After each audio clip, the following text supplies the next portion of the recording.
Hello students, आज हम standard 7th का civics chapter number 1 introduction to our constitution lesson सीखेंगे।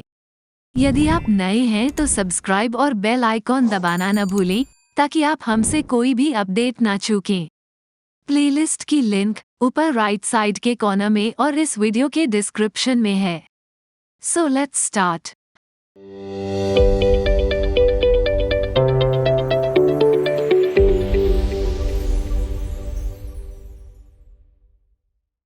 हमें ये सुनिश्चित करने के लिए रूल्स की आवश्यकता है कि सब कुछ ठीक से काम करे और हर कोई खुश रहे। उदाहरण के लिए, एक परिवार में हमें एक दूसरे की रिस्पेक्ट करते हैं और अपनी चीजें शेयर करते हैं। स्कूल में हमें यूनिफॉर्म पहननी होती है और मन लगाकर पढ़ाई करनी होती है। खेल में हमें खेल के रूल्स का पालन करना होता है और निष्पक्ष होकर खेलना होता है। ये रूल्स लोगों के छोटे ग्रुप या एक्टिविटीज के लिए होते हैं, लेकिन एक देश जैसे बड़े ग्रुप के लोगों के लिए इसे ठीक से चलाने के लिए हमें अधिक रूल्स की आवश्यकता होती है। इन रूल्स को लॉज कहा जाता है और ये हमें बताते हैं कि हम अपने देश में क्या कर सकते हैं और क्या नहीं। उदाहरण के लिए, हमारे पास ऐसे लॉज हैं जो हमारे राइट्स की रक्षा करते हैं, जैसे वोट देने के राइट्स या राइट टू एजुकेशन। हमारे पास ऐसे लॉज भी हैं जो गलत काम करने वाले लोगों को सजा देते हैं, जैसे चोरी करना या दूसरों को चोट पहुंचाना। ये लॉज देश में सभी के लिए हैं और गवर्नमेंट द्वारा बनाए गए हैं। The meaning of constitution. Constitution एक ऐसी पुस्तक है जिसमें किसी देश को कैसे चलाया जाना चाहिए, इसके सभी रूल्स हैं। ये हमें बताता है कि गवर्नमेंट कैसे बनती है, वह क्या कर सकती है या क्या नहीं कर सकती है, और सिटीजन्स के रूप में हमारे पास क्या राइट्स और ड्यूटीज हैं। गवर्नमेंट उन लोगों द्वारा चुनी जाती है जो अपने रिप्रेजेंटेटिव्स को वोट देते हैं। गवर्नमेंट जब नए लॉज या पॉलिसीज बनाती है तो उसे कॉन्स्टिट्यूशन का पालन करना पड़ता है। यदि ऐसा नहीं होता है तो अदालत कह सकती है कि वे लॉज या पॉलिसीज वैलिड नहीं हैं या कॉन्स्टिट्यूशन के अगेंस्ट हैं। कॉन्स्टिट्यूशन देश का सबसे महत्वपूर्ण लॉ है और सभी को इसका रिस्पेक्ट करना होगा। Provisions in the constitution. Constitution में अलग अलग चीजों के बारे में रूल्स हैं, जैसे कि कौन सिटीजन हो सकता है, हमारे पास क्या राइट्स और रिस्पॉन्सिबिलिटीज हैं, हम गवर्नमेंट के साथ कैसे बातचीत कर सकते हैं, गवर्नमेंट किस तरह के लॉज बना सकती है, हम अपने लीडर्स को कैसे चुन सकते हैं, गवर्नमेंट के क्या लिमिटेशंस है, और देश को कैसे छोटे छोटे हिस्सों में बांटा है। विभिन्न देशों के कॉन्स्टिट्यूशन अलग अलग होते हैं क्योंकि उनका इतिहास, संस्कृतियाँ, परंपराएं और लक्ष्य अलग अलग होते हैं। वे एक ऐसा कॉन्स्टिट्यूशन चाहते हैं जो उनकी स्थिति और ज़रूरतों के अनुसार हो और जो उनकी पहचान को दर्शाता हो। उदाहरण के लिए, इंडिया का कॉन्स्टिट्यूशन डेमोक्रेसी, सेक्युलरिज्म, फेडरलिज्म और सोशल जस्टिस पर आधारित है। ये वे वैल्यूज हैं जिनको इंडिया फॉलो और प्रमोट करना चाहता है। क्या आप जानते हैं, अमेरिका और इंग्लैंड दोनों के अपने देश चलाने के तरीके हैं, लेकिन वे काफ़ी अलग हैं। अमेरिका में उनके पास एक लिखित कॉन्स्टिट्यूशन है, जिसका अर्थ है कि उनकी गवर्नमेंट कैसे काम करती है, इसके सभी महत्वपूर्ण रूल्स एक स्पेशल डॉक्यूमेंट में लिखे गए हैं। इस डॉक्यूमेंट को 1789 में इम्प्लीमेंट किया गया था और 200 से अधिक वर्षों के बाद भी इसका उपयोग आज भी किया जाता है। इसमें केवल 7 मुख्य सेक्शंस हैं, जिन्हें आर्टिकल्स कहा जाता है। इंग्लैंड में उनका काम करने का तरीका अलग है। अमेरिका जैसे एक बड़े लिखित कॉन्स्टिट्यूशन के बजाय वे बहुत लंबे समय में विकसित हुए रीति रिवाजों, परंपराओं और नियमों के मिश्रण पर भरोसा करते हैं। उनके कुछ नियम नीचे लिखे गए हैं, जैसे 1215 में मैग्ना कार्टा, लेकिन उनमें से बहुत से कहीं भी लिखे नहीं गए हैं। वे इन परंपराओं और रीति रिवाजों का बहुत सावधानी से पालन करते हैं। Necessity of a constitution. किसी देश के लिए कॉन्स्टिट्यूशन बहुत महत्वपूर्ण होता है क्योंकि इसके कई फायदे होते हैं, जैसे रूल्स फॉर गवर्नमेंट। एक कॉन्स्टिट्यूशन गवर्नमेंट को काम करने के तरीके के बारे में स्पष्ट नियम देती है। इससे गवर्नमेंट को अपनी शक्ति का गलत इस्तेमाल करने से रोकने में मदद मिलती है। Protecting rights. कॉन्स्टिट्यूशन में लोगों के राइट्स और फ्रीडम भी शामिल हैं। गवर्नमेंट इन राइट्स को छीन नहीं सकता, जिसका अर्थ है कि आपके राइट्स और फ्रीडम सुरक्षित हैं। Rule of law.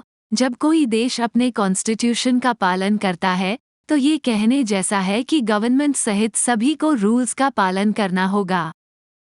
Peoples trust. जब गवर्नमेंट कॉन्स्टिट्यूशन का पालन करती है तो लोग उस पर अधिक भरोसा करने लगते हैं और गवर्नमेंट एक्टिविटीज में अधिक शामिल हो जाते हैं, जो डेमोक्रेसी को अधिक मजबूत बनाता है।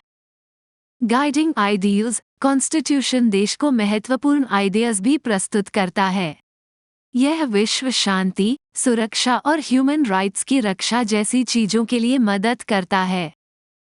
Citizen duties. कॉन्स्टिट्यूशन ये भी लिस्ट बनाता है कि सिटीजन्स को क्या करना चाहिए।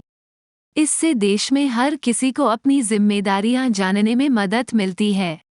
इसलिए कॉन्स्टिट्यूशन का होना एक रूल बुक के समान है, जो गवर्नमेंट को कंट्रोल में रखती है, आपके राइट्स की रक्षा करती है और यह सुनिश्चित करती है कि देश को अच्छी तरह से चलाने के लिए उन्हें क्या करना चाहिए।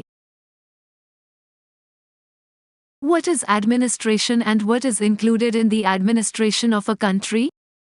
एडमिनिस्ट्रेशन किसी देश को चलाने और उसके लिए डिसीजंस लेने की प्रोसेस है।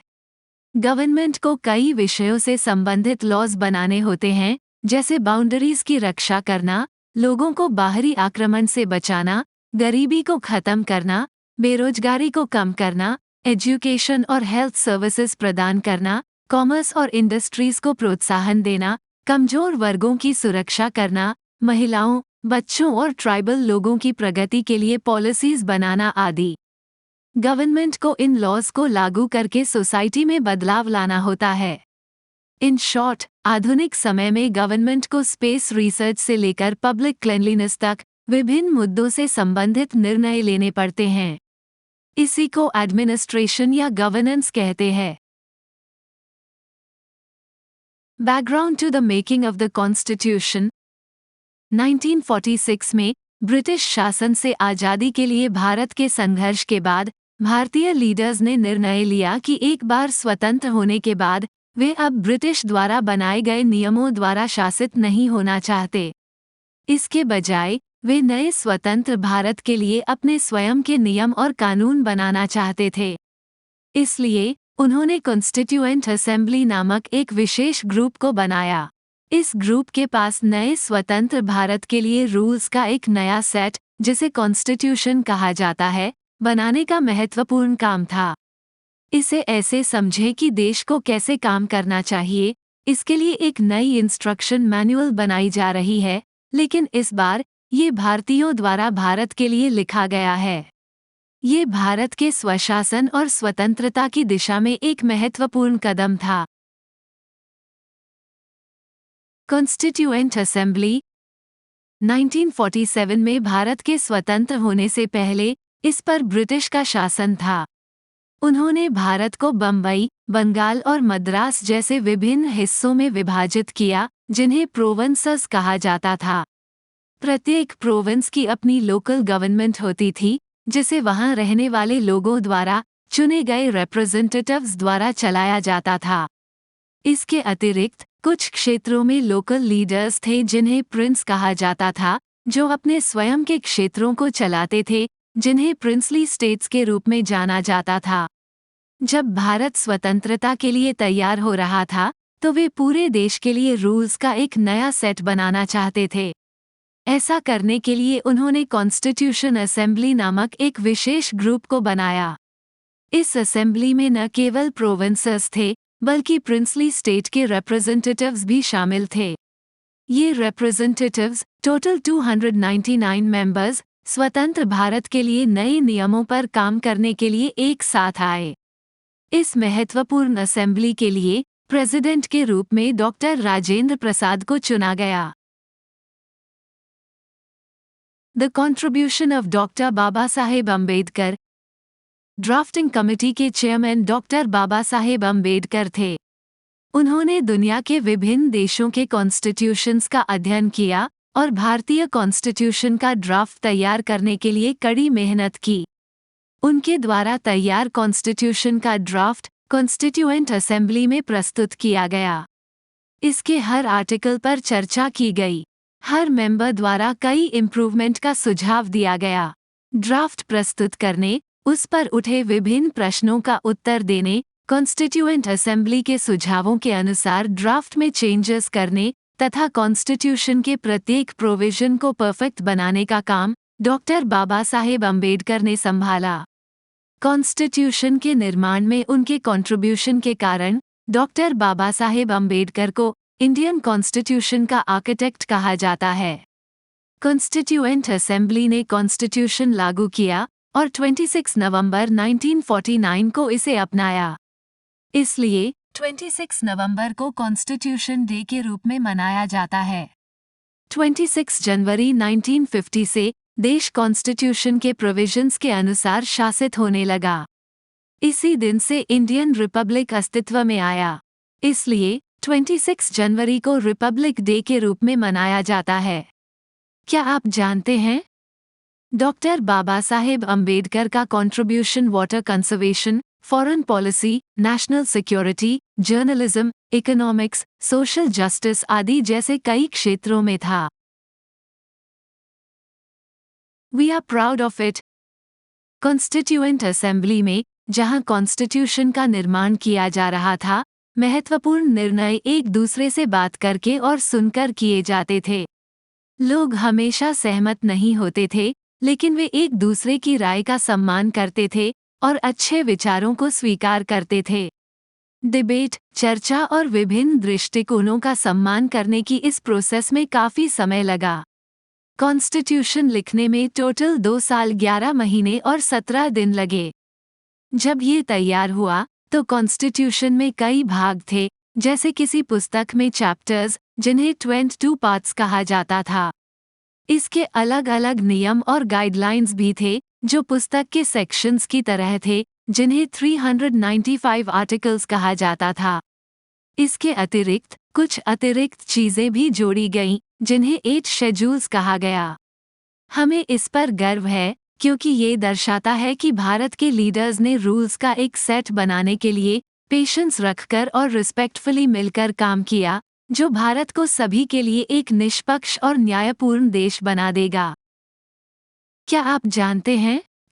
कॉन्स्टिट्यूएंट असेंबली के कुछ प्रसिद्ध मेंबर्स थे doctor Rajendra Prasad, Pandit Jawaharlal Nehru, doctor Baba Saheb Ambedkar, Sardar Vallabhbhai Patel, Maulana Abul Kalam Azad, Sarojini Naidu, JB. Kripalani, राजकुमारी अमृत कौर, दुर्गाबाई देशमुख, हंसाबेन मेहता और अन्य।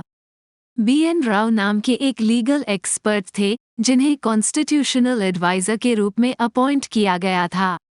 इन लोगों ने दूसरों के बीच भारत के कॉन्स्टिट्यूशन को आकार देने में महत्वपूर्ण भूमिका निभाई, जो देश के लिए रूल बुक की तरह है। उन्होंने ब्रिटिश शासन से स्वतंत्रता प्राप्त करने के बाद नए भारत के लिए एक निष्पक्ष और उचित कानून बनाने के लिए मिलकर काम किया। तो इसके साथ यह चैप्टर खत्म होता है। इस लेसन के क्वेश्चन आंसर हमने एरोमाइट के वेबसाइट पर अपलोड कर दिए हैं। इस वेबसाइट की लिंक आपको डिस्क्रिप्शन बॉक्स में मिल जाएगी। इसके आगे के लेसन देखने के लिए इस वीडियो को लाइक, शेयर और सब्सक्राइब करना ना भूलें। धन्यवाद।